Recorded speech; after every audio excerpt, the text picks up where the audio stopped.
I never thought I'd be the kind of person who would destroy their own family, but here we are. It all started 2 years ago when my father died. He wasn't a perfect man, but he loved me and I loved him. My mother has always been complicated. She could be warm one moment and icy the next. And when Dad died, that icy side took over completely. At the funeral, she barely spoke to me. Instead, she hovered around my older brother, Daniel, the golden child, the one who could do no wrong, the one who had real potential, according to her. I've always been the artsy disappointment. I tried to ignore it. I was grieving too hard to care about her favoritism. But then, the will was read. Dad left me his old house. Not the biggest thing, but it was his. It was where I grew up, where I painted my first mural on the bedroom wall. Daniel got Dad's savings account. Fair split, I thought. Except, 2 months later, I found out the house wasn't really mine anymore. Mom had convinced me to sign some paperwork because taxes are complicated. Turns out she'd tricked me into transferring ownership to Daniel. When I confronted her, she said, "You'll understand when you're older." I'm 27. I am older.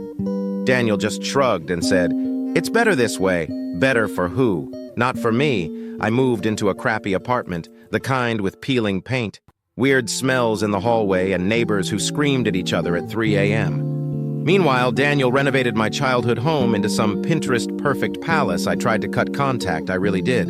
But Mom kept finding reasons to update me. She'd send me photos of family dinners, without me. Christmas, Thanksgiving, even my own birthday, they all celebrated together. Last year, things escalated. Daniel got engaged. To my best friend Sarah and I had been inseparable since high school. She knew everything about me, my fears, my dreams, even my insecurities about Mom's favoritism. When she told me she was dating someone, she left out the small detail that it was my own brother. I found out when they posted their engagement photos on Facebook. And there in the background of one shot was my mural, the one I painted at 16. The one in Daniel's house. Now I didn't cry. I didn't scream. I just froze. Something in me snapped that day, and I decided if my family wanted me out of their lives, I'd give them a reason to regret it. For the next 6 months, I played nice. I congratulated Daniel and Sarah. I even offered to help with the wedding planning. They ate it up, thinking I'd finally moved on. What they didn't know was that I had a plan.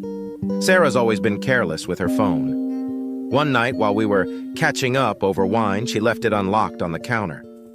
I didn't go looking for anything, but what I saw popped up in a notification and nearly made me choke.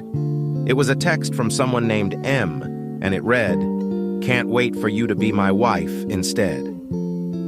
I opened the conversation, hundreds of messages, photos, plans to run away.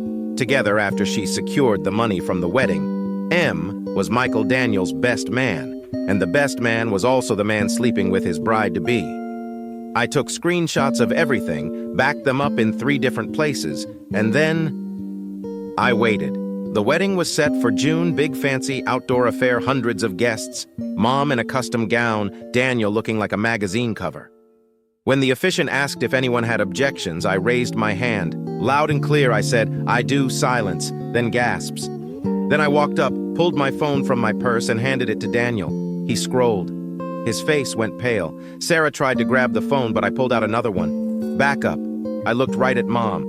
"This is why you didn't invite me to anything. This is the family you protected." And then I turned to the crowd. "By the way, Daniel doesn't own his house. Our mom stole it from me and gave it to him."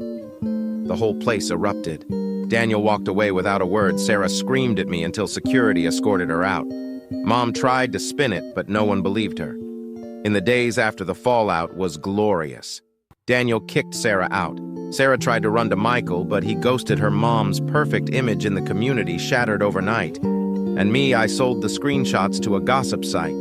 They paid me enough to buy a better apartment and to hire a lawyer. 2 weeks ago, the lawyer called. Turns out Mom's little house transfer stunt was illegal.